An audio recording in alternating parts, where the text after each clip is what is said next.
नमस्कार, मैं खास प्रोग्राम शतरंज में आप सभी का बहुत बहुत स्वागत है। मैं हूं मनीष कुमार वर्मा। HN 24/7 देख रहे हैं आप। दुनिया के शीर्ष राष्ट्राध्यक्षों के आगमन के बाद पीएम मोदी के भाषण से G20 शिखर सम्मेलन का आगाज हो गया। राजधानी दिल्ली स्थित भारत मंडपम में इसका आयोजन किया जा रहा है, जहां विश्व के कई दिग्गज नेता और उद्योग जगत से जुड़े नेता पहुंचे हैं। पीएम मोदी ने आज अमेरिकी राष्ट्रपति Joe Biden, British PM Rishi Sunak के साथ विभिन्न देशों के राष्ट्राध्यक्षों का सम्मेलन में स्वागत किया। पीएम ने इसके बाद सम्मेलन का आगाज करते हुए सबसे पहले अफ्रीकी यूनियन का G20 का सदस्य बनने का ऐलान किया और उसके बाद पीएम मोदी ने अपनी बात आगे बढ़ाई और उन्होंने देखिए कई विषयों पर चर्चा की। उन्होंने सबका साथ, सबका विकास, सबका विश्वास के तहत कहा कि दुनिया को, विश्व को काम करने की जरूरत है और उन्होंने एक बात कही विश्वास की कि विश्वास घटा है।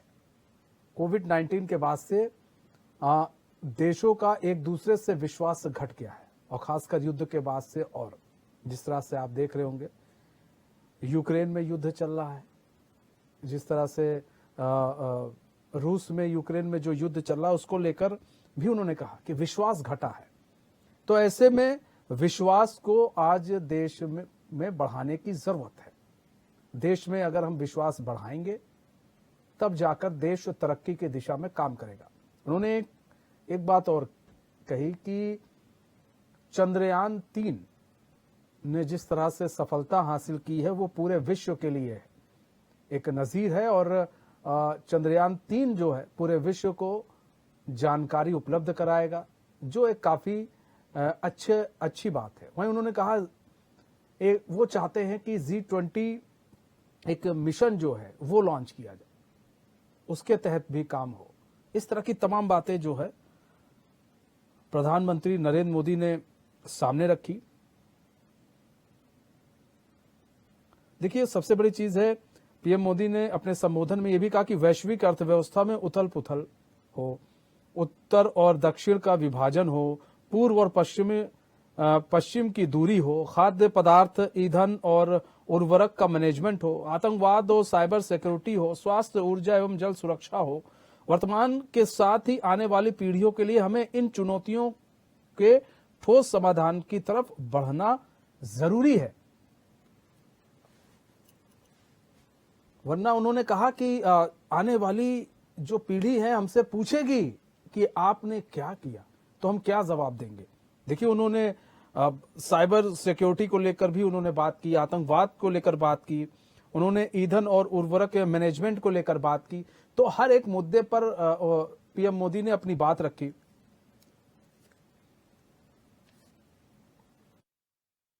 देश के 60 से ज्यादा शहरों में 200 से ज्यादा अधिक बैठकें हुई। सबका साथ की भावना से ही भारत ने प्रस्ताव रखा था कि अफ्रीकन यूनियन को G20 की स्थायी सदस्यता दी जाए। मेरा विश्वास है कि इस प्रस्ताव पर हम सबकी सहमति है।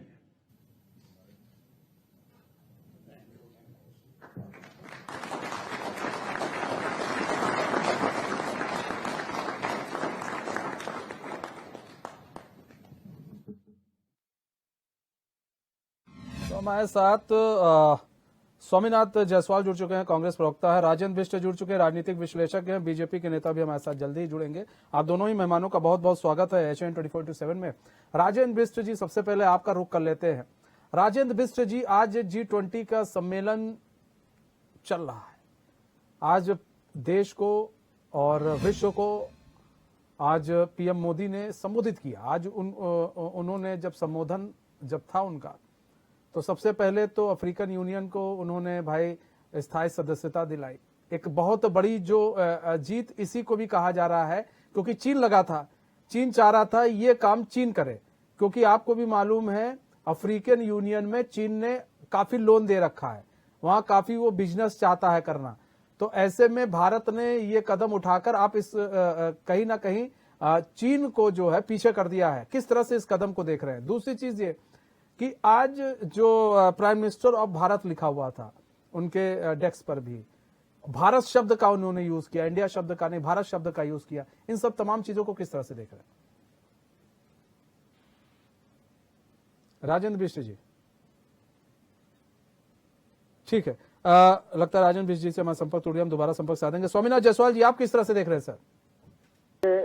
मनीष जी, जिस भारत और संस्कृति की बात होती है, बहुत गौरव की बात है कि G20 का सम्मेलन माननीय प्रधानमंत्री के नेतृत्व में देश में हो रहा है। देश में आए अतिथियों को स्वागत करते हुए आपके माध्यम से बताना चाह रहा हूं कि यह आयोजन बहुत बड़ा हो रहा है। इससे पहले भी श्रीमती इंदिरा गांधी जी जब 1983 में 100 देशों से अधिक 7वें गुट शिखर का सम्मेलन हुआ था 1983 में, आज 40 साल बाद एक ऐसा G20 के माध्यम से एक ऐसा सम्मेलन हमारे देश में माननीय प्रधानमंत्री जी के नेतृत्व में हो रहा है।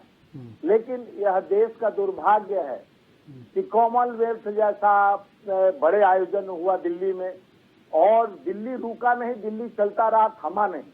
आज माननीय प्रधानमंत्री जी को जिस तरह से नमस्ते ट्रंप कराने के लिए अहमदाबाद में गुजरात को ढकने का काम किए और कभी तिरपालों और दीवार लगाना पड़ा, आज दिल्ली के अगर व्यवस्था हो रहती तो सम्मेलन तो होता रहता। आज बंद कर दिया गया, 3 दिन से रास्ता आना जाना सब कुछ अवरुद्ध करके कोरोना काल के तरह आपको घर में बैठा दिया गया। तो ये देश को भी चमकाना चाहिए। जिस तरह से माननीय प्रधानमंत्री जी बहुत अच्छा काम कर रहे हैं, उनको सराहना हम कर रहे हैं, लेकिन इसमें सबका साथ, सबका सहयोग, सबका विकास की बात करते हैं। जब देश के एक प्रतिष्ठित 138 साल पुराने पार्टी को राष्ट्रपति भोज में आमंत्रित नहीं उनके अध्यक्ष को किया जाता है और पार्टियों के अध्यक्षों को, अपने पार्टी के अध्यक्षों को नहीं किया जाता है, तो यह दुर्भाग्यपूर्ण बात है कि देश का नेतृत्व आपके हाथ में है और आप अपने देश के अलग अलग पार्टी, जो राष्ट्रीय पार्टी है उनको, जो 138 साल पुरानी कांग्रेस पार्टी है, उनके अध्यक्ष को भी नहीं न्योता भेजवाते हैं। ये एक देश का सहयोग की बात करते हैं, सबका सहयोग, सबका साथ, सबका विकास, लेकिन यहाँ विकास का कुछ छलावा लग रहा है। जहाँ 81 करोड़ लोगों को आप राशन फ्री में देते हो और जहाँ गरीबी का आप बताते हैं कि उन्मूलन, जहाँ 100 गुना देश पे कर्ज हो गया, पहले 55 लाख करोड़ कर्ज था, अब 1,55,00,000 करोड़ कर्ज हो गया, 100 बढ़ गया।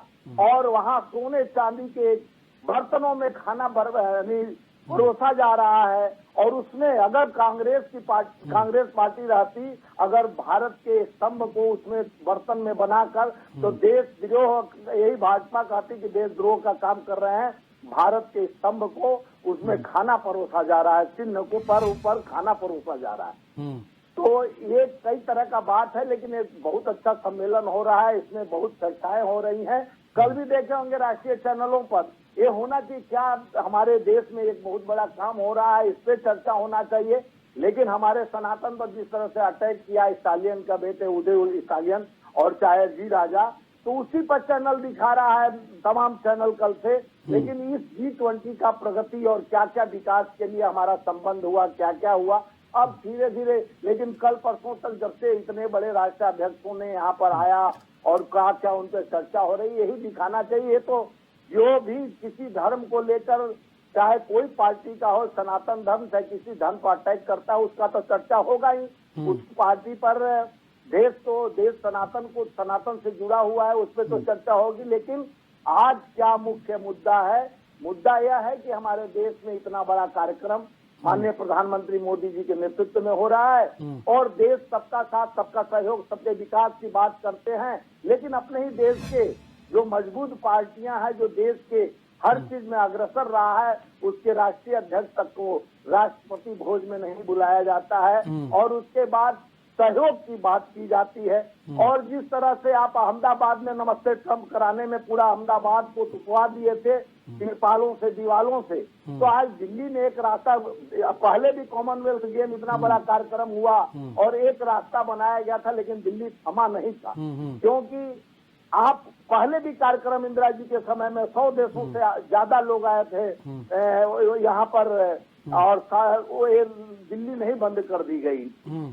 और इस तरह का आप दिखाना चाहते हैं, अच्छी बात है, अपने सौंदर्य को, अपने क्षमता को, अपने टैलेंट को, अपने व्यवस्था को गौरव बढ़ना चाहिए। भारत मजबूत होना चाहिए, इससे खुशी मिलती है कि हमारे भारत का गौरव बढ़ रहा है।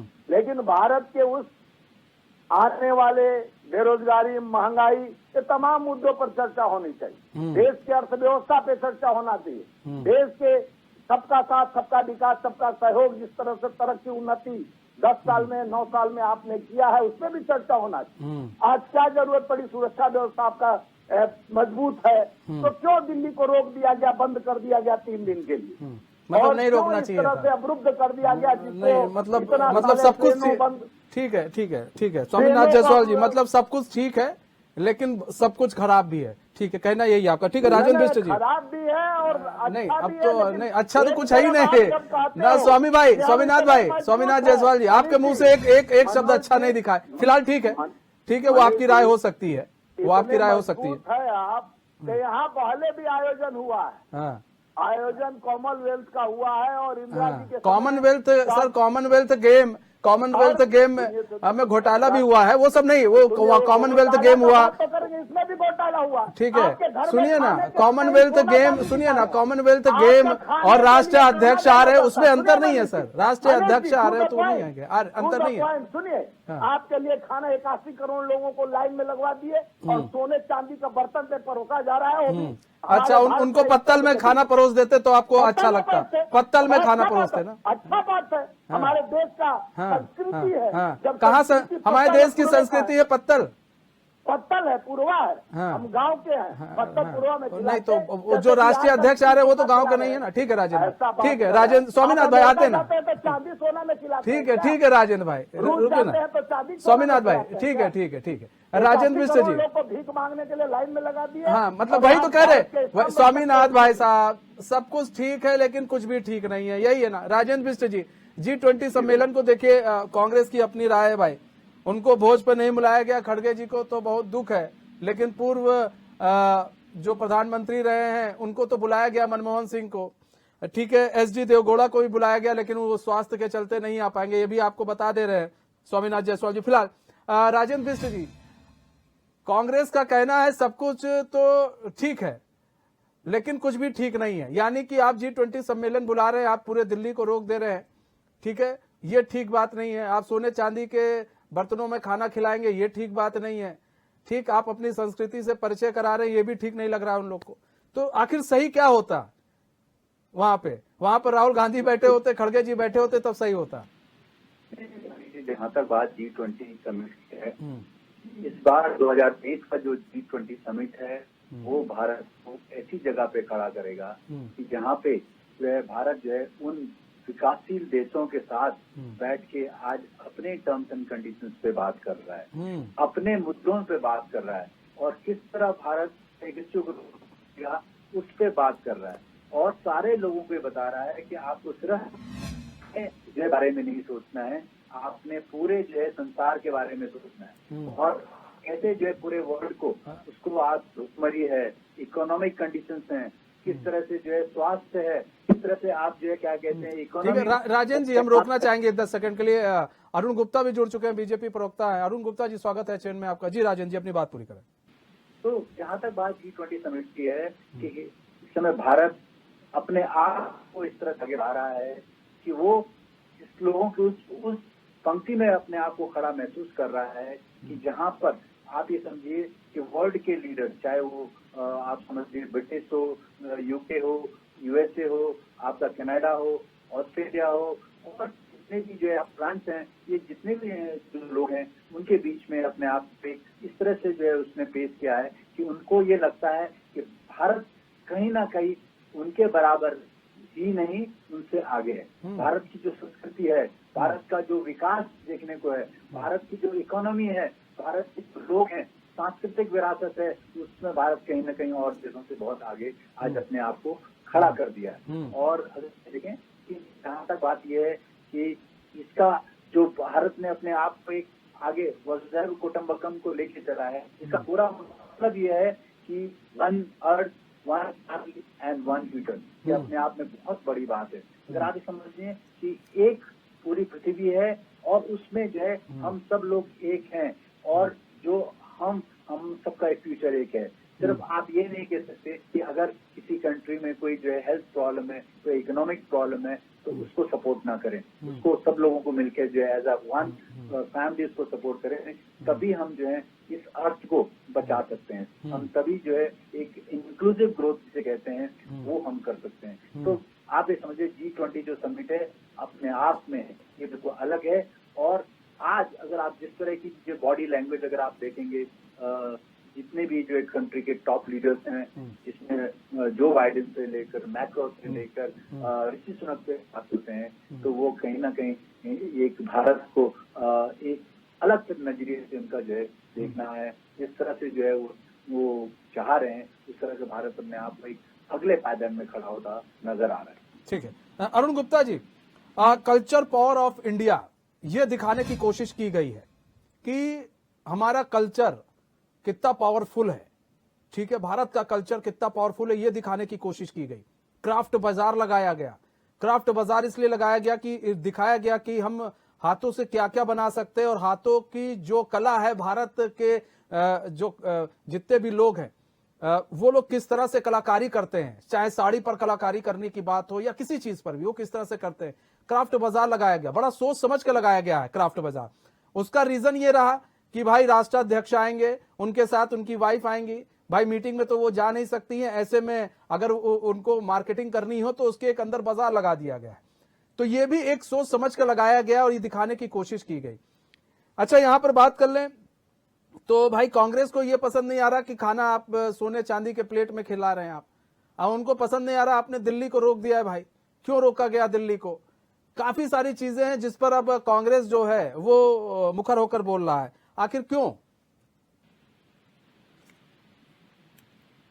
अरुण गुप्ता जी।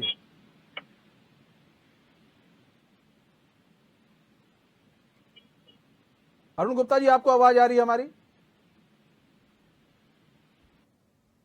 लगता है अरुण गुप्ता जी से हमारा संपर्क टूट गया। हम दोबारा संपर्क साधेंगे। स्वामीनाथ जायसवाल जी, ये राजनीति के दरवाजे में 2-3 दिन तक आप लोग ताला नहीं लगा सकते हैं कि भाई आज हमारे देश में G20 हो रहा है। खुशी की बात है। कोई ऐसी बात आपने सुनी होगी, प्रधानमंत्री नरेंद्र मोदी ने जितनी भी बातें बोली हैं आज के समय तो उनका सपोर्ट करना बनता है। आप लोग सपोर्ट की जगह आप लोग लेकर आ रहे हैं कि दिल्ली बंद कर दिया जी, सोने चांदी के प्लेट में खाना नहीं जी, खड़गे को आज आमंत्रित नहीं किया गया, कई आपके नेताओं को आमंत्रित किया गया, कई आपके नेता जो है वो जा नहीं रहे, तो अब उसमें गलती किसकी है? अब बताइए। देखिए मनीष जी, मैं तो पहले बोला कि प्रधानमंत्री जी को बधाई, इतने बड़े सम्मेलन G20 जो भारत में हो रहा है, इसको तो आप नहीं बोलेंगे, मैं बधाई तो दिया। अरे सर, उसमें किंतु परंतु तो लगा दिया आपने। बात तो ये है, आपने इतना किंतु परंतु लगा दिया।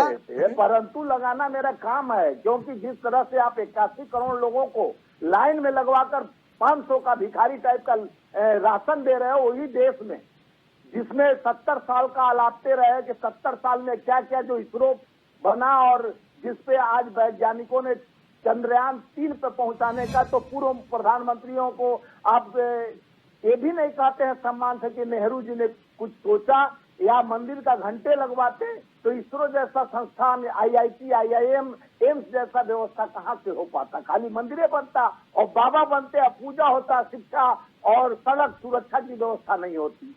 तो ये सब जो काम किया है उसको क्यों भूल जाते हैं? आज 36 देशों में गांधी जी का स्टैचू लगा है। जो भी आता है गांधी जी को पहले नतमस्तक करता है। उस गांधी जी के विचारधाराओं को खत्म करने के लिए जो आप थोपने का काम करेंगे तो सम्मेलन होगा। सम्मेलन पहले भी हुआ है, 7वें गुटनिरपेक्ष शिखर सम्मेलन इंदिरा जी के समय 1983 में। तो हम तो ऐसे प्रोपगंडा नहीं, हम अच्छी बात है प्रधानमंत्री जी वसुधैव कुटुंबकम के साथ साथ अपने हथकरघा जो देश का कृति और कार्य है जो आपने कहा वो दिखाने का काम किया है, ये सब स्वागत योग्य है। लेकिन जहां भी आप जैसे हम ये बात कहें कि सोने चांदी का बर्तन बना रहे हैं, उसमें हमारा स्तंभ जो है अशोक स्तंभ उसमें थाली के अंदर बनाया गया है। अगर कांग्रेस ऐसे आयोजन करके उसमें स्तंभ बना देता तो कहते कि देश का अपमान हो रहा है, यही लोग कहते फिरते। और आज जिस तरह से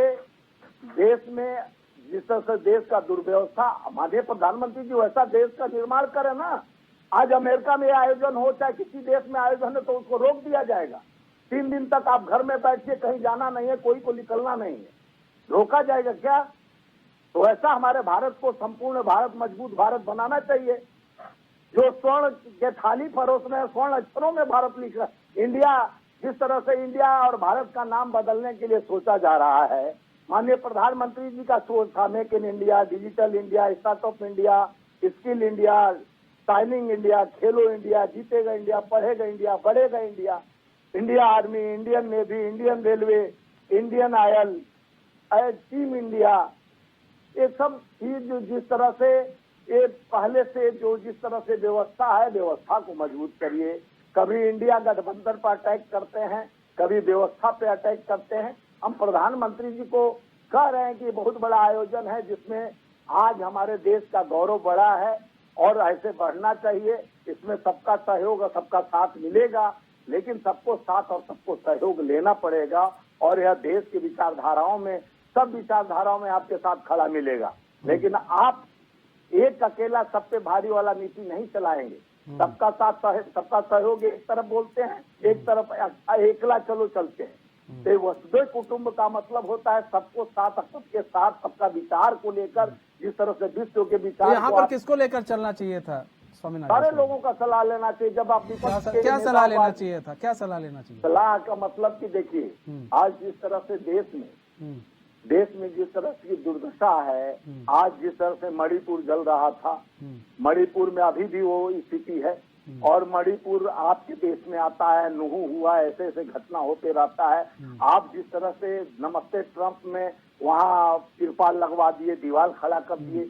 आज दिल्ली आपने नहीं, अभी आपने इंदिरा गांधी जी का जिक्र किया था, सुनिए ना। आपका सुरक्षा व्यवस्था पर नहीं, कॉमनवेल्थ गेम भी आपके यहाँ, सुनिए ना, कॉमनवेल्थ गेम हुआ था, इंदिरा जी ने एक, नहीं सुनिए ना, आपको अपने विरोध करने के लिए बहुत कुछ विरोध है स्वामीनाथ भाई साहब। 150-250 ट्रेन, मैंने इसीलिए कहा कि आज राजनीतिक दरवाजे पर ताला क्यों नहीं लग सकता है 3 दिन के लिए? फिर आप विरोध कर सकते थे, राजनीतिक दरवाजों पर ताला नहीं लग सकता था। आप व्यवस्था बनाए हैं इतना बड़ा। ठीक है, अरुण गुप्ता जी जवाब भी ले लेते हैं। अरुण गुप्ता जी जवाब दीजिए भाई, व्यवस्था आप लोग कर नहीं पा रहे हैं, थाली और मतलब सोने चांदी के चम्मच में आप लोग खिला रहे हैं। व्यवस्था कर सकते हैं, ताला लगाने का व्यवस्था। ठीक है, दिल्ली को रोक दिया आप लोगों ने, रोकना नहीं चाहिए था, स्वामीनाथ जायसवाल जी का कहना है। दिल्ली को नहीं रोक दिए, पूरे देश में मान लीजिए ट्रेन जो रद्द कर दी गई, कोई मौत हो गया, किसी गरीब के घर जाना है, उसके माँ बाप मारे, चाहे कुछ हुए, तो बेचारा का ट्रेन निरस्त कर दिया गया।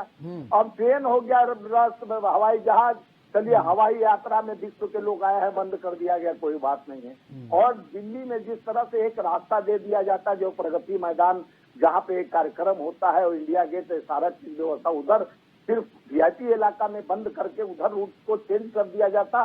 जो गरीब रोज कमाता है, ऑटो वाला रोज कमाता है, टैक्सी वाला, तो उसको दूसरा रूट देकर कमाने खाने के लिए छोड़ देना चाहिए था। जो मजदूर है, रोज 300-500 रुपया का दिहाड़ी करता है, उस आदमी का 4 दिन खाना कौन पहुंचाने जाएगा? तो ये व्यवस्था को देखते हुए प्रधानमंत्री जी से कोरोना काल में 2020 में भारतीय जनता पार्टी सरकार बनाने के लिए विमान का इस्तेमाल कर रही थी। कर्नाटका में कांग्रेस के विधायकों को बैठा कर दिल्ली लाया गया, भाजपा प्रवेश कराया गया और उस गरीब को छोड़ दिया गया, जाओ मरो, पथ से पैदल जाकर कई हजारों लोग मर गए भूख के मारे।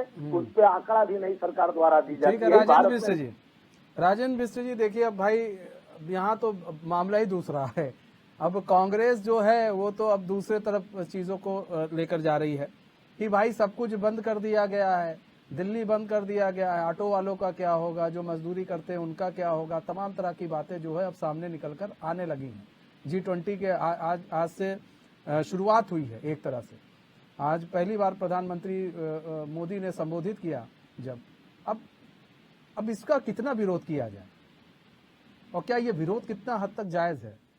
ठीक है, राजेंद्र भाई आते हैं राजेंद्र भाई आपके पास आते हैं। अरुण गुप्ता जी देखिए, सवाल ये अरुण भाई की बार बार कांग्रेस ये कह रही है कि आप लोगों ने दिल्ली रोक दिया, ट्रेन रोक दी, दिल्ली रोक दी, सब कुछ रोक दिया, सोने चांदी के चम्मच में आप उन लोग को खाना परोस रहे हैं, खाना खिला रहे हैं। ठीक है, और मतलब कहीं ना कहीं जो है इस बात का बड़ा इनको दुख हो रहा है। हेलो जी अरुण गुप्ता जी, ठीक है राजेंद्र भाई, आप जवाब दीजिए सर, नेटवर्क की प्रॉब्लम हो रही है। देखिए जहाँ तक अभी मैं तो जो कांग्रेस के यहाँ पे प्रवक्ता बैठे हैं और वो इस तरह की जो बातें कर रहे हैं, लेकिन स्वाभाविक है इतना बड़ा जो है एक प्रोग्राम हो रहा है और जिसमें जो है श्री मोदी जी को इतने लेवल पे और उनका जो वर्चस्व जो है इस तरह कायम हो गया तो उनको कुछ ना कुछ तो लगेगा ही। और लेकिन मुझे ये लगता है कि विपक्ष को भी इस समय जो है ना कोई राजनीति नहीं करनी चाहिए। राजनीति का ये मंच नहीं है और राजनीति इस तरह से जो है उन लोगों ने क्यों कर रहे हैं ये तो वही लोग जाने, उनकी जो है पार्टी की गाइडलाइंस होगी या कुछ भी होंगे जिस तरह प्रवक्ता बात कर रहे हैं। लेकिन मेरा जो अपना विचार है कि जो G20 समिट है वो अगर 3 दिन का भारत में हो रहा है तो उसमें सबसे बड़ी चीज क्या है कि सिक्योरिटी रीजन है। आप समझिए जो बाइडेन यहाँ पे हैं, 20 कंट्रीज के जो है हेड ऑफ स्टेट हैं वो यहाँ पे हैं। उनके साथ अगर आप समझिए आज दिल्ली में जो है जो पावर है 85% जो कंट्रीज हैं उनकी जो पावरफुल जो नेता हैं वो यहाँ पे हैं। और हम क्या उनकी सिक्योरिटी ना करें, हम क्या उनको बिल्कुल दिल्ली पे छोड़ दें, दिल्ली की सिक्योरिटी पे छोड़ दें, ये बात नहीं है। कोई भी अगर आप समझ लो इतना बड़ा आयोजन हो रहा है तो उसकी पूरी रिस्पॉन्सिबिलिटी एक भारत की है और भारत के लोगों की है। तो इसके लिए कोई भी कहीं कोई कसर न रह जाए तो ये सब होता है। मैं कहता हूँ चाहे सरकार बीजेपी की हो या कांग्रेस की सरकार होती है और वो भी इस तरह का करते तो उनको भी इसी तरह से करे तो उसमें कोई बात नहीं। पहली बात तो ये। जहां तक बात ये एक बात कह रहे हैं कि साहब पत्तलों में खाना क्यों नहीं खिला सकते, वो जमाने अब भारत के गए जब हम लोगों को जो है एक स्नेक चार्मर या मतलब जो है सांपों का देश कहा करते थे और हमें गरीबी के साथ जो है हमें देखा जाता था, जोड़ा जाता था। आज हम लोग जो है $3 ट्रिलियन की इकोनॉमी है और हमारा अगर आप देखिए कि पर कैपिटा इनकम हमारा $3,000 से ऊपर चला गया है और आने वाले 5-6 सालों में जो है हम लोग कहीं पे जो है $6-7 ट्रिलियन की जो है इकोनॉमी बनेंगे। हमारा जो जीडीपी का ग्रोथ रेट है वो 6.7% से लेकर 7%, 7.5% तक जो है हम लोग ग्रो कर रहे हैं। ये अपने आप नहीं होने के, क्या हम लोग इसको एक्सेप्ट नहीं करते हैं? क्या लोग हमें नहीं देखते? जहाँ तक बात यह है कि गरीबी और लोगों को पैसे देने की बात है, हाँ अगर हम अपने किसी गरीबों को अगर हम उनको मदद करना चाहते हैं, अगर सरकार उनको जो है कोई भी चीज देना चाहती है तो इसमें क्या गलत है? आप मनरेगा में ऐसा नहीं करेगा। कांग्रेस पार्टी का मनरेगा या उनके पास कभी गरीबी हटाओ को नारा नहीं था। उन्होंने भी जो है जो हमारी पुरानी जो हमारी जो प्रधानमंत्री इंदिरा गांधी थी उन्होंने गरीबी हटाओ का नारा दिया। क्यों करा? क्या गरीबी हटी? कितना करा? लेकिन जो एंड तक अगर आप ये समझ लीजिए एंड में जो बैठा हुआ है जो है गरीब व्यक्ति है, अगर उसको खाने के लिए दे रहे हैं, उसको अगर एक घर दे रहे हैं तो ये अपने आप में एक बहुत बड़ी बात है। हमारा भारत जो है इतने चेंज हो रहा है, हमारे पास इस समय इतनी आबादी होने के बावजूद 140 करोड़ लोगों की आबादी होने के बावजूद हम जो है आज खुशहाल देश हैं। आज हम लोग किसी तरीके से पीछे नहीं है, हम कई देशों से आगे हैं। और सबसे बड़ी बात जो G20 समिट में ये है, अगर आप ये देखें कि इसमें जो अभी लेटेस्ट रेजोल्यूशन जो आ रहा है कि जो है आप 1 सन 1 वर्ड 1 ग्रिड, कितनी बड़ी बात है। ये सोच बताती है भारत की कि अगर एक जो है सूर्य है, एक वर्ल्ड है, क्या हम इस सूर्य को और वर्ल्ड को एक साथ एक ग्रिड में नहीं जोड़ सकते? मतलब वो आज रिन्यूएबल एनर्जी की बात कर रहे हैं। ये अपने आप में बहुत बड़ी बात है कि ये सोच आज तक क्यों नहीं थी। आज तक जो है क्योंकि हर साल G20 का समिट होता है, हर साल जो है G20 के जो है जिनको चेयरमैनशिप जो है बदली जाती है, लेकिन भारत ने एक नया बेंचमार्क जो है आज खड़ा किया है बाकी जो है विकासशील के अलावा विकसित देशों के सामने कि भारत जो है उनसे कहीं आगे। आप ये देखिए यूके में बर्मिंघम जैसा जो सिटी है वो आज जो है कोलैप्स हो गया है, वो उसकी इकोनॉमी जो है खत्म हो गई है।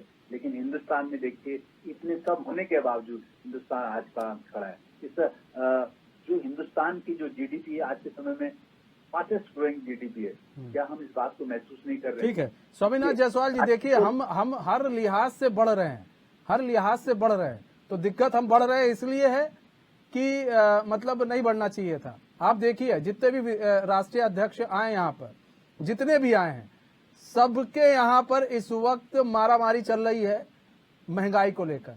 बावजूद इसके भारत के अंदर महंगाई काफी हद तक कंट्रोल पर है। तो ये एक अच्छी बात है ना, इसमें तो कोई दिक्कत नहीं होनी चाहिए। अगर कंट्रोल हद है तो ठीक। कहाँ कंट्रोल है? महंगाई दर अभी अभी 1 महीना पहले 16 गुना बढ़ गया थोक में। और कौन ऐसा चीज नहीं है जिसमें 20-25% महंगाई में जीरा और गोल मिर्च और जितने सामग्री हैं, हमको पूरा लिस्ट बता दूं मैं महंगाई का। और जो तेल का क्रूड ऑयल सस्ता होने के बाद भी तेल का दाम नहीं किया जाता। जो यही लोग कहते थे कि 35 रुपया 30 रुपया लीटर हम देंगे डीजल पेट्रोल, आज 100 के करीब डीजल पेट्रोल परमानेंट चल रहा है। आज प्रधानमंत्री जी पोस्टर लगवा देते हैं पेट्रोल टंकियों पर कि गैस का 200 रुपया कम कर दिया। महंगाई जो 400 से उठा के 1200 कर दिए, तो पोस्टर नहीं लगवाए। प्रचार तंत्र मजबूत है। जो कैग रिपोर्ट आया है इन्हीं पर कि जो यानी जिस ग्रामीण विकास मंत्रालय का जितना पैसा था गरीबों को खर्चा करने के लिए, वो प्रचार में खर्चा किया गया। इन्हीं का कैग रिपोर्ट आया। जो 1 किलोमीटर रोड 250 करोड़ में बन जाता है, 135 करोड़ टोल टैक्स गलत तरीके से वसूला जाता है। राम मंदिर बन रहा है और राम मंदिर में जो काम कर रहे हैं उनको ठेकेदारों को किस तरह से फायदा पहुंचाया जाए, कैग रिपोर्ट में आया है। तो जिस तरह का व्यवस्था, इन्हीं की व्यवस्था की बात कर रहे हैं, देश की व्यवस्था देश के प्रधानमंत्री कर रहे हैं। तो देश के प्रधानमंत्री अच्छा काम करते हैं, उनके लिए सराहा जाता है। मैं पहले बधाई दिया कि इतने बड़े सम्मेलन के लिए बधाई देता हूँ। लेकिन जिस तरह से आप देश की दुर्दशा जो हुआ है उससे तो एटीनियन और इसके मापदंड पे लाते हैं कि हम ग्रोथ रेट बढ़ रहा है। जहां आप कर्ज में 70 साल का दोहाई देते हैं 55 लाख करोड़ था, अब उससे 4 गुना कर्ज हो गया। आज बच्चा पैदा हो पेट में है उस पर भी 1,50,000 रुपया कर्ज है। तो इससे तो चर्चा होती नहीं है। महंगाई, बेरोजगारी बढ़ते जा रही, 19 करोड़ बेरोजगार लोग हैं। तो ग्रोथ तो बढ़ेगा ही ना जब रोजगार नहीं दोगे। और रोजगार के लिए आप ताला लगा दोगे। वित्त मंत्री कहती पैसा नहीं है, ताला लगा दो। जुलाई तक भी लोग जो वैकेंसी भरे कैंसिल हो गया। तब जब रोजगार नहीं दोगे, प्राइवेट कंपनी बनते जा रहा है, सरकार अपना प्राइवेट हाथों में चले जा रहा है। कोई नया कल कारखाना फैक्ट्रिया नहीं, खाली ढोल बजाने का काम कर रही है सरकार। अच्छा काम करती है उसके लिए सराहना सबको करना चाहिए। पूरा देश का गौरव बढ़ता है, शान बढ़ता है, आन बढ़ता है, मान बढ़ता है। आप बोले थाली सोने चांदी का बात कर चाहिए, लेकिन ये नहीं मैं बोला कि उसमें जो शेर का जो हमारा देश का गौरव है, निशान है, उसको उसमें लगाया गया है। अगर वही कांग्रेस लगाती है वही शेर का उसमें स्तंभ और उससे खाना खाते तो कहते देशद्रोह। देखिए शेर का निशान थाली में लगाने की क्या जरूरत था।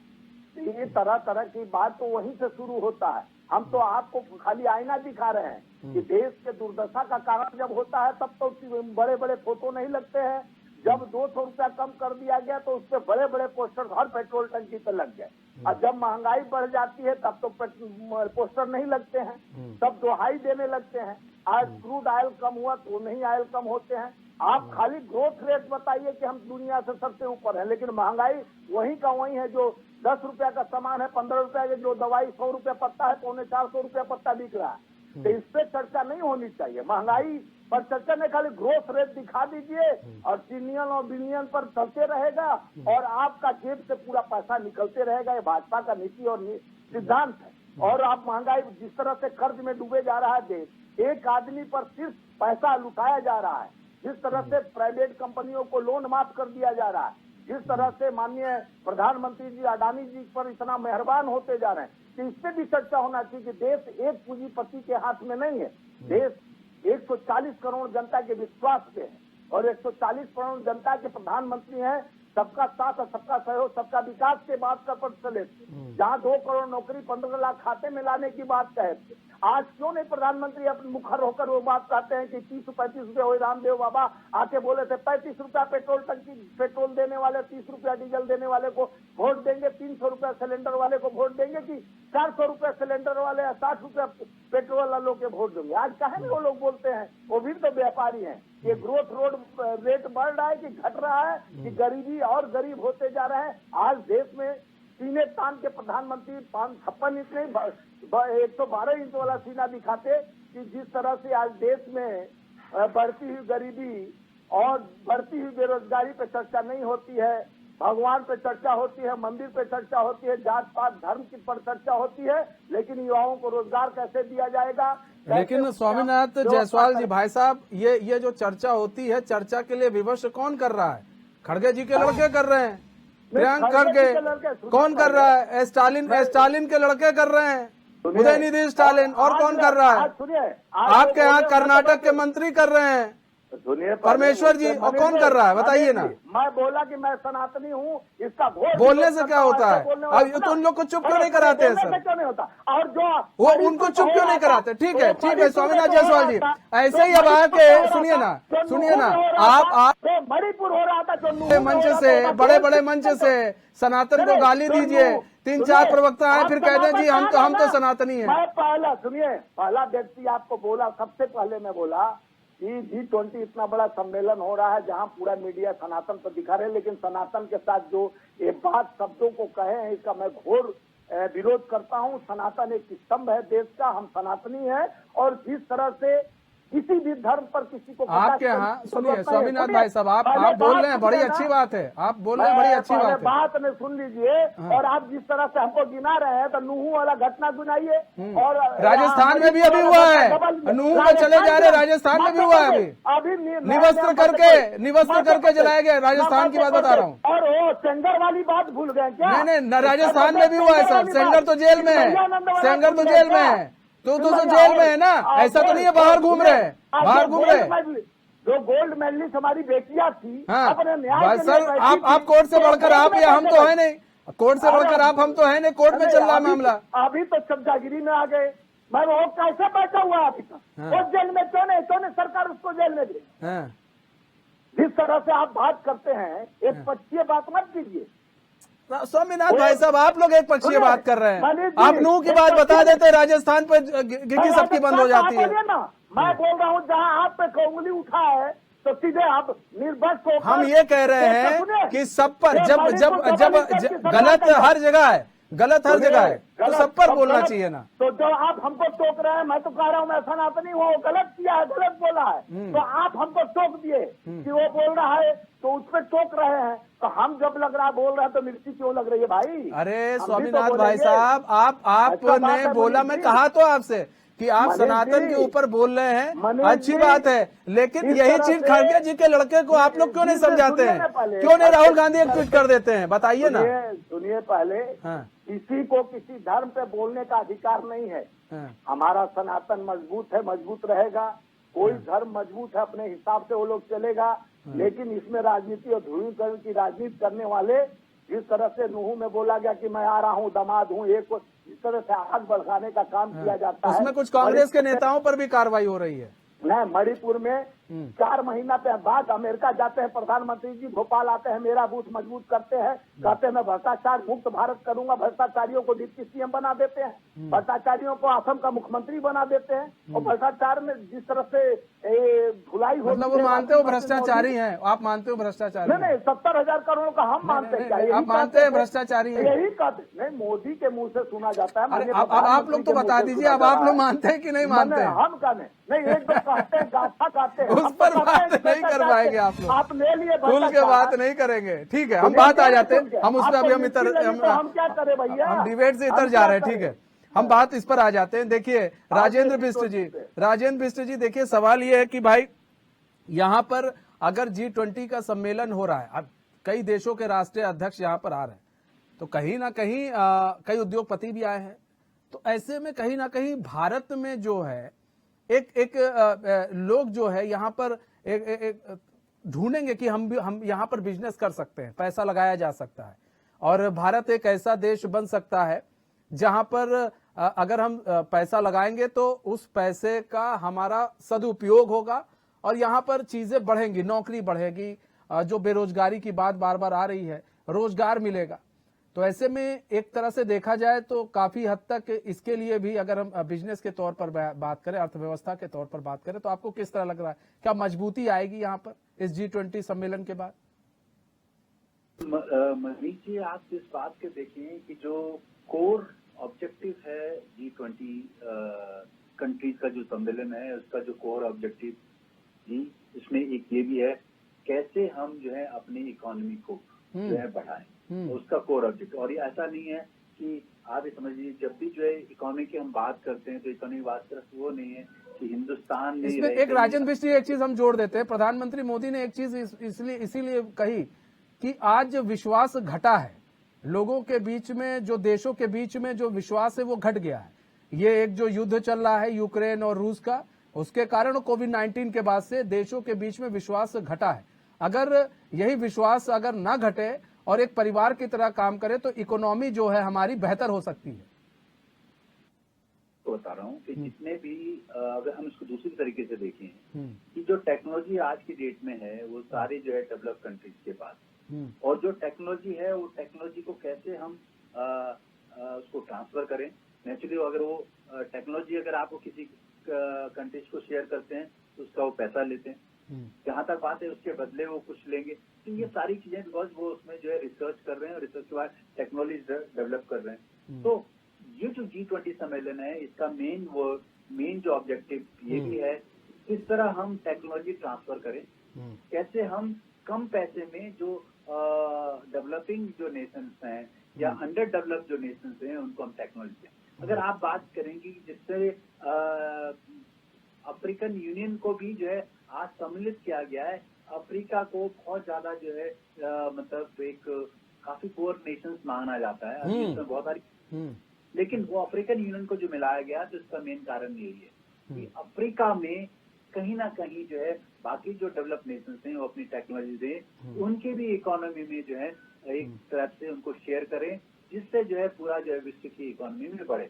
अगर आप ये देखेंगे कि अभी कोविड के बाद और यूक्रेन क्राइसिस के बाद, यूक्रेन रशिया क्राइसिस के बाद बहुत सारी चीजें ऐसी हो गई हैं, जैसे आप ही जानते हैं कि यूक्रेन अपने आप में एग्री जो प्रोडक्शन में बहुत ज्यादा है और एक सप्लाई जो चेन है उसमें इफेक्ट आया। अगर आप यूरोप की बात करें, जो एनर्जी की हम बात करें, देखिए आप इसके मायने लगाएं। देखिए आज जो हम बात कर रहे हैं, अभी प्रधानमंत्री जी ने जो बात करी है कि हमें वन सन, वन वर्ल्ड, वन ग्रिड। इसका मतलब क्या है कि हम सिर्फ उन कंट्री, रशिया में उन कंट्रीज पे डिपेंडेंट ना रहें जो सिर्फ फॉसिल फ्यूल की बात करते हैं, जो पेट्रोल की बात करते हैं या इस तरह की बात करते हैं। हमें जो है अल्टरनेटिव एनर्जी की तरफ बात करनी चाहिए।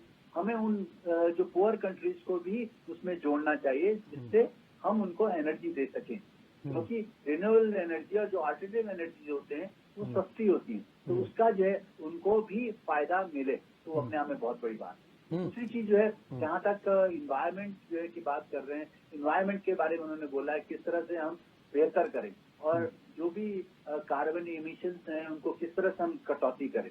आप ये समझ, जो पुअर कंट्रीज होती हैं वहाँ पे जो है कार्बन इमिशंस जो है कम होते हैं और उसको किस तरह से उसके बदले में उनको जो है हम उनको डेवलप करें, उनको जो है किस तरह से एनवायरमेंटली फ्रेंडली बनाए। तो उस तरह जो है भारत भी अपने आप में जो है इस तरह की बात कर रहा है, तो वो अपने आप में बहुत बड़ी बात है। मैं एक क्वेश्चन की बात करूँ, अभी जो हमारे पैनल पे बैठे हुए हैं उन्होंने एक बात करी कि डेट के बारे में बात करी है, जो है कि कर्जे के बारे में बात करी हिंदुस्तान के बारे में। मैं बताना चाहता हूँ कि यूएस को जो हम सबसे बड़ी इकोनॉमी मानते हैं वर्ल्ड में, उसका जो कर्जा जो है एक्सटर्नल जो डेट है वो $20.5 ट्रिलियन है। और हिंदुस्तान की अगर हम बात करते हैं तो हिंदुस्तान का जो कर्जा है वो सिर्फ $624 बिलियन है।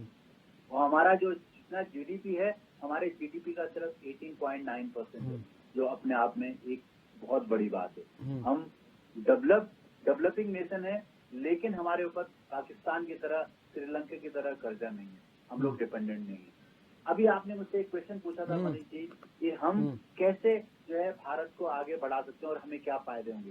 सबसे बड़ी बात यह है, आपको जैसा पता है कि चाइना प्लस जो नीति है वो भारत विकसित कर रहा है। वो ये कह रहा है कि आप जो चाइना में आप जो सामान लाते हैं या बनवाते, मैन्युफैक्चरिंग करते हैं, आपको चाइना में के ऊपर विश्वास कम हुआ, लोग उस पर विश्वास कम करने लगे कोविड के बाद, तो आप क्यों नहीं जो है भारत की तरफ देखते हैं। भारत के पास जगह है, भारत के लोग जो है स्किल्ड हैं, भारत के पास इकोनॉमी ऐसी है कि हम यहाँ से जो है मैन्युफैक्चर कर सकते हैं। तो ये सारी बातें इसका बहुत इम्पोर्टेंट है। दूसरी बात जो है वो भारत को, अगर आप ये देखेंगे एक नई चीज ये होने लगी है, जितनी भी कंट्रीज यूरोप में, और यूरोप में सबसे बड़ी जो है एनर्जी सप्लाई प्रॉब्लम है यूक्रेन रशिया प्रॉब्लम की वजह से। तो भारत क्या चाहता है कि वहाँ पे जितनी भी मल्टीनेशनल कंपनीज हैं, आप चाहे जर्मनी की बात करते हैं, आप यूरोप में और कंट्रीज की बात करते हैं, यूके की बात करते हैं, उनसे कहते हैं कि आप जो है भारत में जो है वो फैक्ट्रीज लगाइए, भारत में जो है उस तरह की जो ठीक है है। आप मैन्युफैक्चरिंग कीजिए, सो दैट आपको यहाँ पे सस्ता पड़ेगा, यहाँ से आप जो है इम्पोर्ट कर सकते हैं। तो ये भारत के लिए बहुत बड़ी बात है कि किस तरह से जो है पैराडाइम शिफ्ट है। मैं ये वर्ड यूज करो, पैराडाइम शिफ्ट। स्वामीनाथ जायसवाल जी जवाब दीजिए सर। जी, गुप्ता जी जिस तरह से बोल रहे हैं मनीष जी, देखिए मैन्युफैक्चरिंग का बात हो रहा है, मेक इन इंडिया प्रधानमंत्री जी का ही बोल हर चौराहे पर बब्बर से लगाया गया। मेक इन इंडिया बार 10 साल से प्रधानमंत्री जी यहाँ भारत में ही बनेगा और भारत विकसित देश होगा, इनका सोच था प्रधानमंत्री जी का। लेकिन वो सोच के अनुकूल कब कहाँ उतरे, अब तो चुनाव का माहौल चलने लगा। अब प्रधानमंत्री जी 10 साल में मेक इन इंडिया पर कितना काम किए, कितने अपने देश में कंपनियां खुली, कितना ग्रोथ हुआ और कितने हमारे प्रोडक्ट विदेश में। आज चीन हमारे पर क्यों ओद उधर रहा है, हम उसके ऊपर बढ़ने का कोशिश करते। हमारा प्रोडक्ट भारत में जिस तरह से प्रधानमंत्री सोच लेके आए थे कि भारत में प्रोडक्शन तैयार होगा, हमारी कंपनियां, हमारे युवाओं को रोजगार मिलेगा और इससे हम काम करेंगे, विकसित देश होगा भारत। सोच तो बहुत अच्छा था, सोचते बहुत अच्छे लक्ष्यदार हमारे प्रधानमंत्री जी किए, बड़े भाषण अच्छे दिए कि नौकरी का बात है, 2 करोड़ नौकरी प्रति वर्ष होगा। देश को विकसित और विकास की अगर योजनाओं में लाते, क्रियान्वित करते तो आज सही में रोजगार मिलता और 15 लाख काले धन नहीं, अब काले धन यही पैदा हो जाता, नया धन। लेकिन यहाँ विचारधारा क्या हुआ, नोटबंदी लगा दो, जीएसटी बढ़ा दो, तरह तरह का विक्रिया पैदा किए, लेकिन उसी पर ध्यान रहा। इंडस्ट्रीज कितना लगा, कितना ग्रोथ रेट बढ़ा हमारे देश में, कितने इंडस्ट्रीज को अब प्राइवेट जो हमारे BSNL से लेके सारा भेल सेल रेल ट्रेन सारे प्राइवेटेशन किया गया। इसमें आप अपने सक्षम नहीं है, तब अक्षम होकर आप देश को प्राइवेट के हाथों में दे रहे हैं। सरकार खुद सक्षम है हर चीज चलाने में। तो आज सरकार पे आप ही बोलते थे 70 साल में क्या हुआ, तो 70 साल में जो हम सीना ठोक कर आज चांद पर चढ़ गए, इसरो बना, IIT बना, 70 साल का विकास था। जो विकास में 55 लाख करोड़ खाली 70 साल में, अब उसमें आपकी भी सरकार थी, वो सबकी सरकार थी, और 70 साल में सिर्फ 55 लाख करोड़ कर्ज हुआ। आज हम 1 लाख यानी 3 गुना कर्ज हुआ। तो आपके होते और ग्रोथ रेट का बात जो भारतीय जनता पार्टी हमारे माननीय भाई प्रवक्ता गुप्ता जी निरंतर ट्रिलियन और बिलियन और ग्रोथ रेट की बात करते हैं, लेकिन जमीनी हकीकत पर जाकर के आप क्या खरीदने जाते हैं, घर का बजट 5,000 है, वहाँ 15,000 का सामान एक ही महीना में लाना पड़ेगा। पुराना पेंशन बंद कर दिया, सब कुछ सारा स्कीम धीरे धीरे खत्म कर दिया। रेलवे का जो बुजुर्गों को टिकट फ्री दिया जाता, सब्सिडी दिया जाता, वो सब खत्म करते चले गए। सब चीज का रेट बढ़ते गया, तो उसके बाद महंगाई भी बढ़ा और उसके बाद विकास भी नहीं हुआ। नया कल कारखाने फैक्ट्रियां निरंतर बढ़ा नहीं, बस बातम किम दलिंद्रम, मन की बात होते गया, जन की बात नहीं हुई, जन की काम नहीं हुई, जन का विकास नहीं हुआ, जन का योजना नहीं बना। और बात तो हमारे प्रधानमंत्री जी इतने टॉप का करते हैं कि निरंतर सबको वसुधैव कुटुंब में होकर उनके छाया में जीना चाहिए। राम की माया और मोदी जी का छाया, और यही तो दुनिया देख रही है। मोदी जी अगर अपने कर्मों के साथ साथ क्रियान्वित करते हैं, मेक इन इंडिया की बात कहे, आप इंडिया बदलना शुरू कर दिए। अब इंडिया को बदलने के लिए चल दिए कि अब काम विकास की बात होना चाहिए, तो भारत और इंडिया नाम पर परिवर्तन करने लगे। नाम बदलने से काम नहीं होता है। कर्मण्येवाधिकार फलेषु कदाचन, कर्म प्रधान विश्व करी राखा, जो जस करहि तस फल चाखा। जब कर्म का हमारे यानी गीता में भी लिखा गया कि कर्म करो, तो कर्म करने के लिए प्रयास करना के प्रयास तो करते हैं। अच्छा देखिए, इतना बड़ा शिखर सम्मेलन करा रहे हैं, इतना बड़ा G20 हो रहा है हमारे देश में, खुशी और हम लोग को सबको गौरवान्वित हुए हैं। लेकिन वही ऐसा ये नहीं है कि पहली बार हो रहा है। जहाँ 100 से ऊपर देश के लोग, 100 राज्याध्यक्षों ने ऊपर से आए थे 1983 में, तो भी एक कार्यक्रम हुआ था, इसी देश में हुआ। ये देश का अतिथि के लिए सीना सबका बड़ा है, सब अतिथि का सम्मान करता। अतिथि देवो भव, हमारे लिए जो भी अतिथि है वो देवता के समान है, तो हम उनका सम्मान करते हैं। लेकिन हमारा विकास विकसित और 10 साल की आपका योजनाओं जो 9 साल बेमिसाल कहते गए, लेकिन वो बेमिसाल नहीं। देखिए तब में और अब में हमारे यहाँ अगर हम कहें कि फॉरेन नीति में बदलाव आए हैं सर, तो तब में अब में बड़ा अंतर है, इसको भी देखिए ना।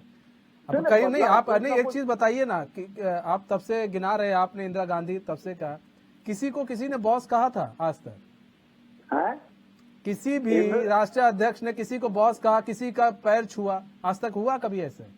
आप नहीं देखे होंगे कि नेहरू जी के जाने के बाद अमेरिका में राष्ट्रपति 3 बार आते थे और यहाँ अभी गए थे दूसरे दौर में प्रधानमंत्री जी। वो भी देखा तो सर, वहाँ जब चीन ने हमला किया था तो अमेरिका ने हाथ पीछे खींच लिए थे। सुनिए, पहले कोई रिसीव करने नहीं आया, एक मामूली सा लीडर रिसीव करने आया और प्रधानमंत्री जी उतर नहीं रहे थे तो ये नहीं कहेंगे। और वहाँ गो मोदी का नारा लग रहा था, तो आप लोग ही तो ढोल बजाने में लगे हैं। ढोल बजाओ, ढोल सही है स्वामीनाथ भाई साहब, सारा ठीक रहा, हम ही लोग पर फोड़ दीजिए। जो गुस्सा है आप लोग का, अगर देश में तरक्की हो रहा है तो उसका ठीक रहा हम पर फोड़ दीजिए महाराज। अगर ठीक है भाई साहब, आप लोग की सब बात जायज है। मनीष भाई, चौथा स्तंभ ईमानदार हो जाए, देश की दशा हम तो स्तंभ में, हम लोग तो भाई साहब बार बार कहते हैं हम लोग तो ईमानदार। महाराज कभी हम लोग की ईमानदारी आप लोग देखेंगे तो लगेगा ना। आप लोग अपने सीट पर बैठ के आप लोग अपने आप को ईमानदार सोचते हैं, हम अपनी सीट पर बैठ के अपने आप को ईमानदार सोचते हैं। मनीष भाई, अब देश में जिस तरह से आज मीडिया पर हम लोग सम्मान के दृष्टि से देखते थे और सम्मानित माना जाता था, आज मीडिया के कई ऐसे पैनल हो गए, कई ऐसे मीडिया जो 22-23 मीडिया खाली मोदी जी के इशारों पर और उनके कंपनियों पर दिखाया जाता है। जब जितना उनको स्क्रिप्ट लिखा जाएगा इतने दिखाना। अभी हम लोग का इतना बड़ा सम्मेलन चल रहा है, इतना बड़ा कार्यक्रम चल रहा है G20 का, उस पे फोकस करके दिखाना चाहिए, बाकी कार्यक्रम को तो नहीं दिखा रहे हैं। सब देखिए ना, सब तो दिखा रहे हैं, सब तो वही मीडिया सारी वही पहुंची है सर। आज दिखा रहे हैं थोड़ा बहुत, कल तो खाली चल रहा था वो सनातन। तो आज सारी चीज तो आज ही थी, सारी चीज सब लोग आ रहे थे। और उसके बाद और देश का बात है कि जिस तरह देश विकसित होना चाहिए, विकास के लिए ही चुना गया, तभी परिवर्तन करके नया ठीक है स्वामीनाथ जायसवाल जी, सर समय कम है। राजेंद्र बिष्टी, बहुत बहुत धन्यवाद आप दोनों मेहमानों का हमारे साथ जुड़ने के लिए और अपना बहुमूल्य समय देने के लिए। तो हमारे इस खास पेशकश बस इतना ही, मुझे दीजिए इजाजत। तो खबरों के साथ बने रहने के लिए देखते रहिए एचएन न्यूज। नमस्कार।